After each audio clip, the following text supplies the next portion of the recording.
ओम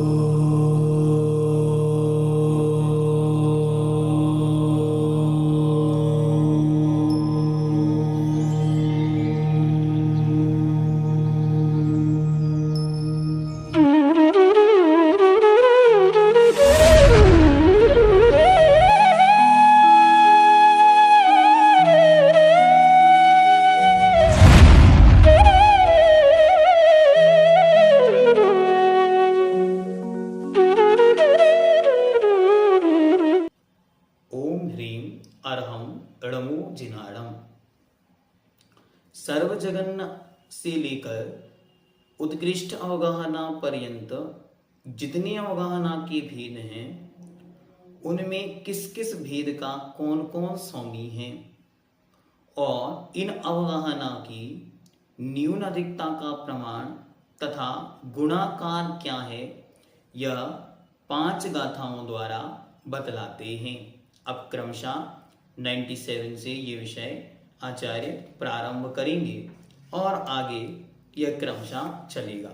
तो आइए देखने का समझने का प्रयास करेंगे। ठीक है, देखते हैं।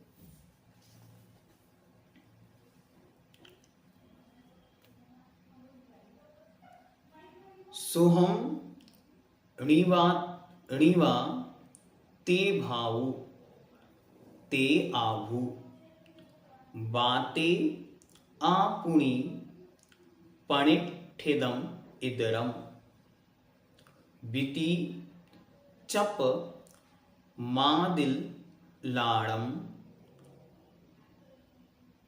ये याणम ए याराणम तिसे धीय।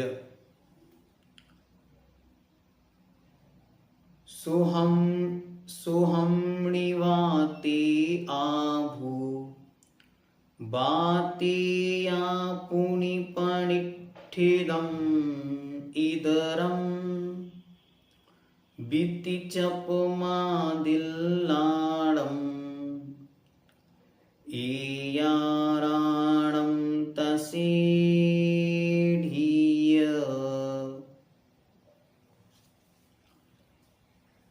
अब एक एक उसको देखते क्या कहना चाह रहे।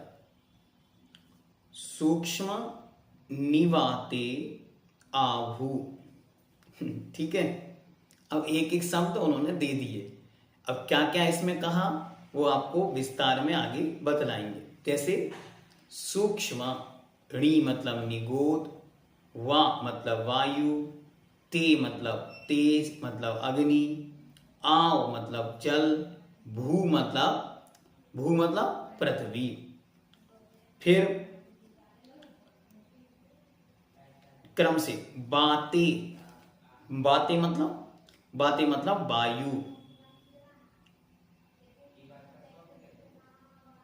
नहीं ये हो गए सूक्ष्म। फिर यहां पे आगे बाते, तो फिर से वायु, तेज, आ, पुण, णी। यहां पे उल्टे क्रम में थे, मतलब सीधे क्रम में थे, अब उनके उल्टे क्रम में। तो वा ते आ पू णी पा डिठिडम इदरम। तो यहां पे पर्याप्तक थे, अब इस तरफ अपर्याप्तक बना दिए। इनके भी बी मतलब 2, ती मतलब 3, च मतलब 4, पा मतलब 5, आदि को लेकर। एयाराणाम अर्थात 11 11 तिसीणीय 3 श्रेणियां हैं। कैसे हैं इनको देखते। एक कोठे में पहला एक कॉलम बनाना और उस एक कॉलम में क्या करना, तो कहते हैं सूक्ष्म निगोदिया, वायु कायक, तेज कायक मतलब अग्नि कायक, जल कायक, पृथ्वी कायक, इनका क्रम से स्थापन करें। तो सबसे पहले क्या लिखें, देखो पेज नंबर 97, पेज नंबर 67, 97 नहीं 67 पर जो श्रेणी बनी है 64 अवगाहनाओं का स्थान, उसमें देखें।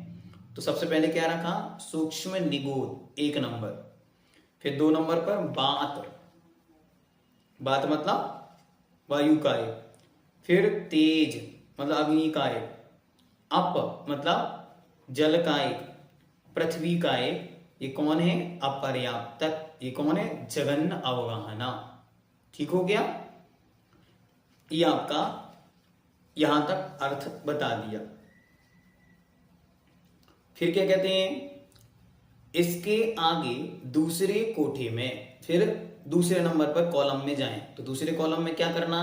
तो कहते हैं सबसे पहले बादर वायु।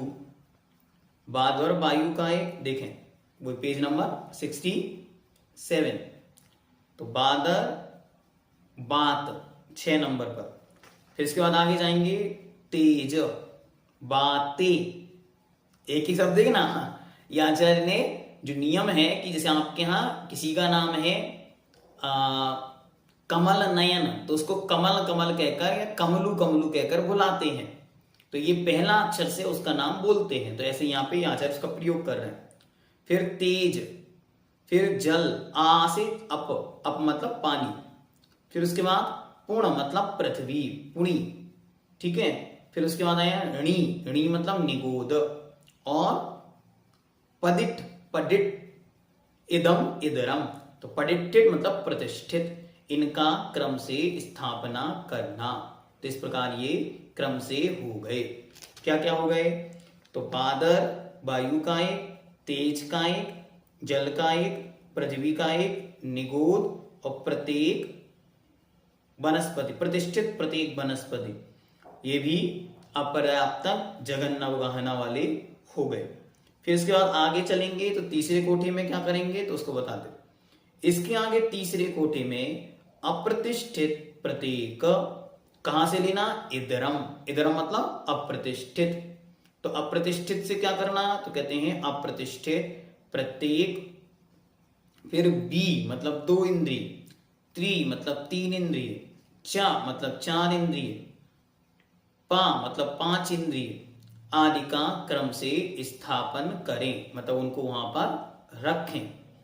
इसके आगे उक्त 16 स्थानों में से आदि के 11 स्थानों की 3 श्रेणियां मारनी चाहिए। इस प्रकार इनकी 3 श्रेणियां बन जाती हैं। ठीक है। अब आगे क्रमशः आचार्य इन्हीं श्रेणियों को समझाएंगे।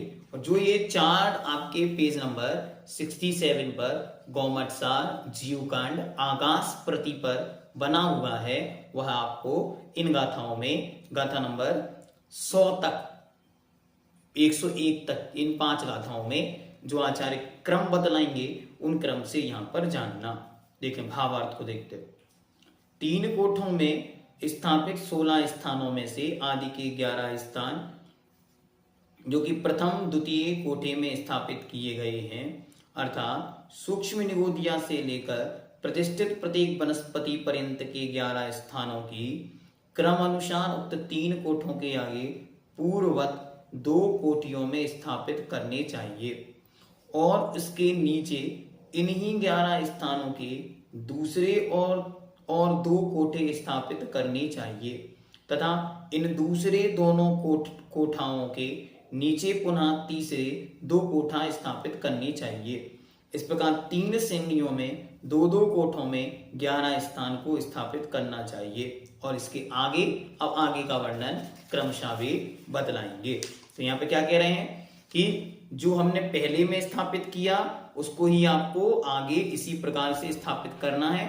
बस वहां कहीं पर्याप्त तक हो जाएंगे और कहीं अन्य रूप में होते जाएंगे, बस क्रम वही चलेगा, इसलिए आपको उसी रूप में स्थापित करना है। तो शुरू के जो 11 स्थान है मतलब पहला कॉलम पहला कोठा, दूसरा कॉलम मतलब दूसरा कोठा, इनको बार बार स्थापित करने को कह रहे हैं।